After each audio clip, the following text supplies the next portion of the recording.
Have you ever felt lucky to wake up in the morning? This is Jewish Life 101.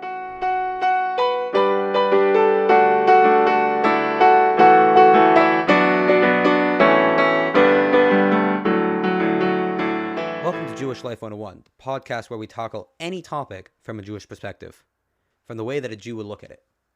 This week's topic is waking up. This is the fourth part of a series about the fundamental sentence that we say first thing in the morning, according to Judaism. I would suggest before listening to this episode to listen to the past 3 episodes, though not necessary. This episode can be listened to standalone, but there are points which we have explained fully in previous episodes, which we will just reference back to them now. So too, you don't really need any background information to listen to this podcast.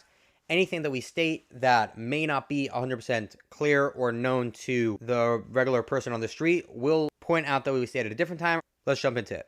Until now, we explained 4 explanations on the sentence called Moda'ani, the sentence that a person says right when they wake up in the morning.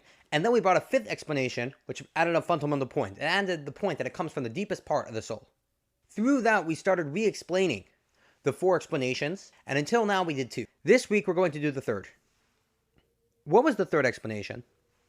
We said that the 3rd explanation was that when someone wakes up, God gives them back their soul. Really, we are indebted to God. Everything in our life is only because of God, and we owe it all to God. So the fact that He takes our soul and nevertheless gives it back is something that we need to thank God for and something for us to learn from. Just like God does this, that even though we technically owe Him our life and everything in it, and nevertheless, He gives us back what we gave to God to watch over at night. So too, if someone owes us something and they give us something to safeguard, we have to give it back. The question is that the logic of this is that the object should be going back to the rightful owner, meaning that the money should be in the proper place, where it should be properly by the owner, not by you, because it's his money, it's not your money. But if in this case he owes you money, the proper place for it to be is by you. It shouldn't be going to him because he does not deserve the money. You deserve the money. He owes you money. He has a debt to you. In fact, we see in another case that if someone steals something from you and you can't get it back from them for some reason, you're able to get a third party to find a way to acquire it from them so that you could take it from the third party. That shows they're able to do a certain form of loophole activity in order to get your object. So too over here, he's using a loophole that it's by him already. The entire point is to get it to the proper owner. And he, in this case, should be the proper owner. If getting it to the proper owner is by not returning it, that's what we should do.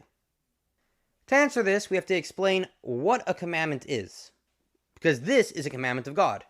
One of the commandments of God is that if someone is safeguarding an object, there are certain rules he has to follow. And one of those rules is that no matter what, he has to return the object. A commandment of God is that's what God wanted. Now, by a will, there's a couple different types of will, or wants of a person, and so too by God. By a person, there are 2 basic forms. One form is that because something makes sense, therefore I want it. Let's say, for example, I like unhealthy food, and generally I want unhealthy food. But if I were to be explained that healthy food has health benefits, I will therefore want to eat more healthy. That will become my will. But a thing is that this will is completely based off reasoning. If I were to take away that reasoning, I wouldn't want that anymore. I would want to eat the food that tastes better because there's no will naturally towards the healthy food. It only comes out of the reasoning. Therefore, this will is not deeply connected to me in the deepest state. It's largely based off the fact that it is good. The thing I'm drawn towards is good. Then there's a second level of will. Imagine that there was a kid who saw a bike, and the kid wanted the bike no matter what, and he started crying and throwing a tantrum. No matter what you would explain to that kid, you'd explain to him that the next bike is faster, the next bike is more expensive, it's shinier, it fits, it's the right size for you. Once the kid locked his eyes on this bike, he's not letting go. There's no reasoning in his want. It's he decided. That decision is connected to him. He's drawn towards the object. That's what this will is. Nothing to do with the object itself. It all has to do that he is drawn. So too by God. There's 2 types of will. There's will that's invested in logic, and therefore is connected to the logic, not 100% connected to God himself, and has to do with the logic. And then there's will that is higher than logic. Like we said, God's commandments are the will of God. He wants this to be, and therefore he commands us to do so. There are two types of commandments. There's the ones that make sense, such as don't steal, don't kill, or if someone safeguards an object with you, you should give it back. Then there are the ones that don't necessarily have a logic behind them, such as the laws of impurity. But even these wills that have a reasoning with them are really above reasoning. It's just that God first wanted this to happen. First, God wanted us to not steal and not kill. And then God wanted that to be put into logic.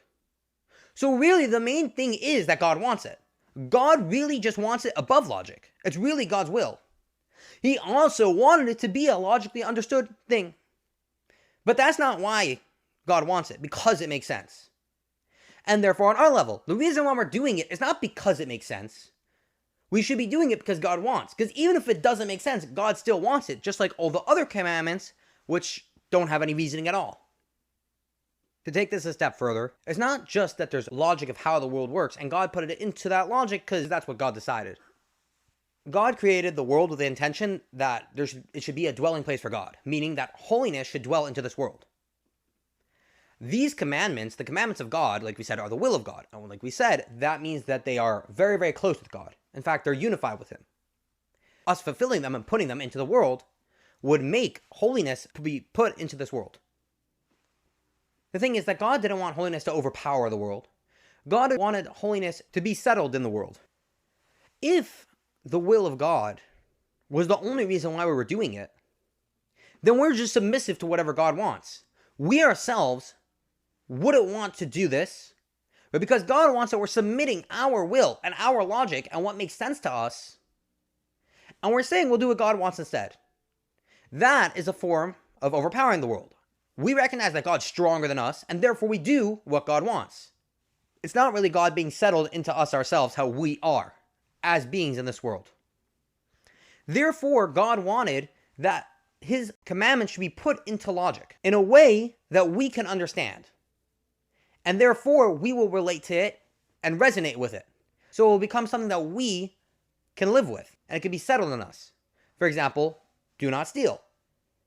God decided that it should be a logical thing by us that we should not steal, so that we can resonate with this commandment of not stealing.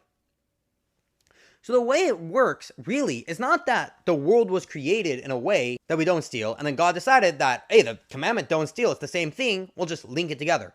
The world was created in a way that not stealing is something that makes sense to every person, is because God wanted the commandment of not stealing being something that we can resonate with. That's the reason why it's a thing that makes sense naturally in this world. And just to clarify a point, we're not saying that there's the will of God, and then there's also the fact we couldn't understand it. That would mean that God's important, and our understanding is important.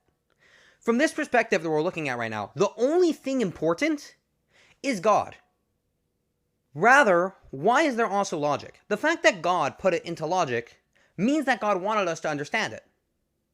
Like we just explained, that God really does want us to understand it so that it can resonate with us and therefore settle with us.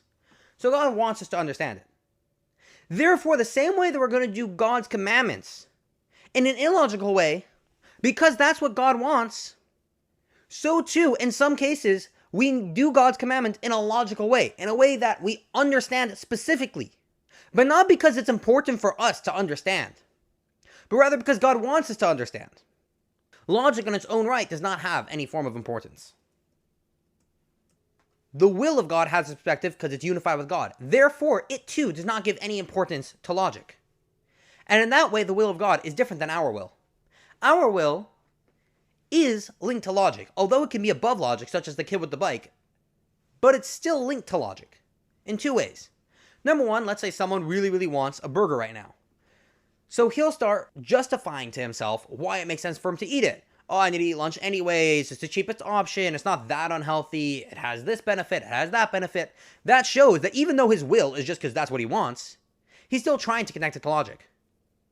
And a step further, even a will, which the person doesn't need to logically justify it just to keep it, just for him to feel like it's a full will. Just like the kid we had earlier with the bike, if he could fit it into logic, the will grow even stronger. So if the kid doesn't see just that this is the bike I want, but it sees that it's the biggest bike, it's the best bike, it's the fastest bike, the kid will want it even more.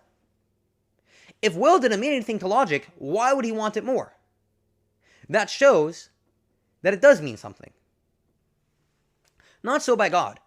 God has the perspective that every single thing out external from God shouldn't exist. So his will has the same perspective. Everything external from God shouldn't exist and therefore is completely unimportant. The only reason why I'm using logic is, again, because that's what God wants. Linking this back to our case of taking the object and giving it back.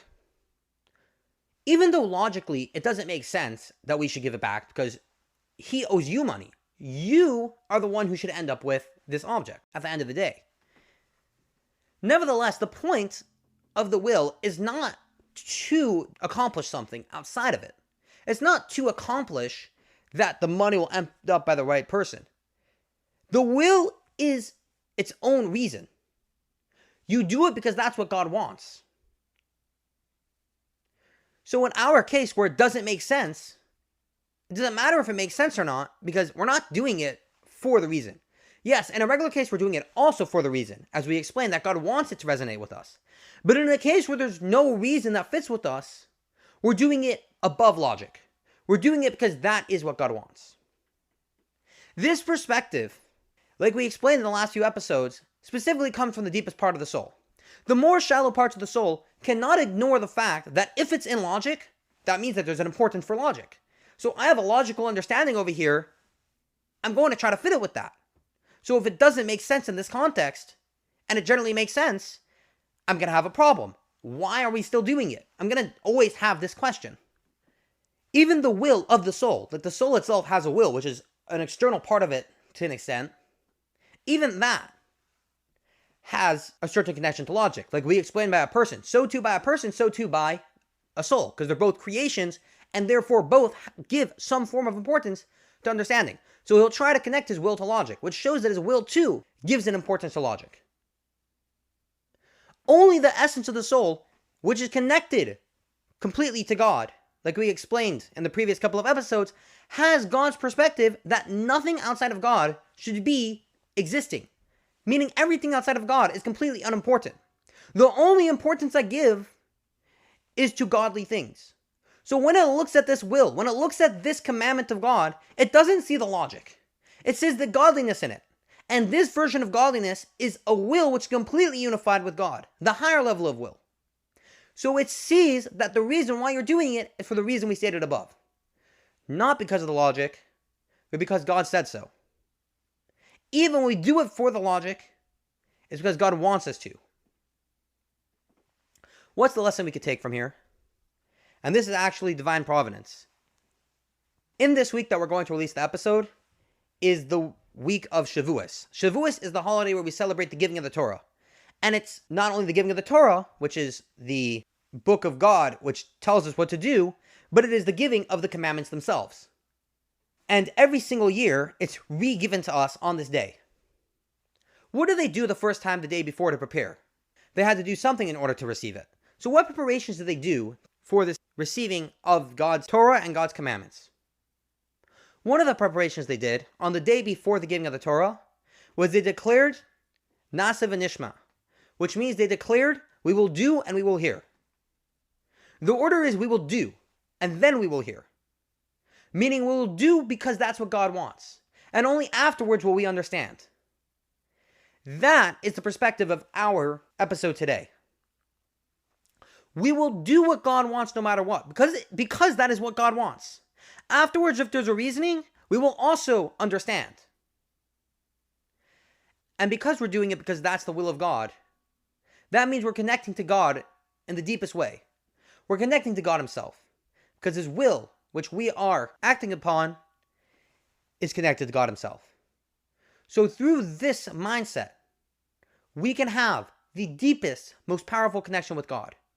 Through taking what we have every single day when we wake up, from the essence of our soul, that declares that I am doing God's commandments because that is what God wants, no matter if it makes sense to me or not. We can take that throughout our entire day And every single moment of the day, say, what does God want from me right now?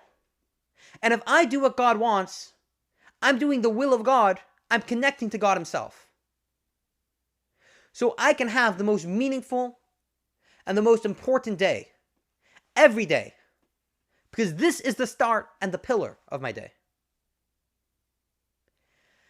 And through this, we can have a preparation for our re-giving of God's Torah and mitzvos in the same most beautiful and best way that they had the first time, when they declared, we will do, and then we will hear.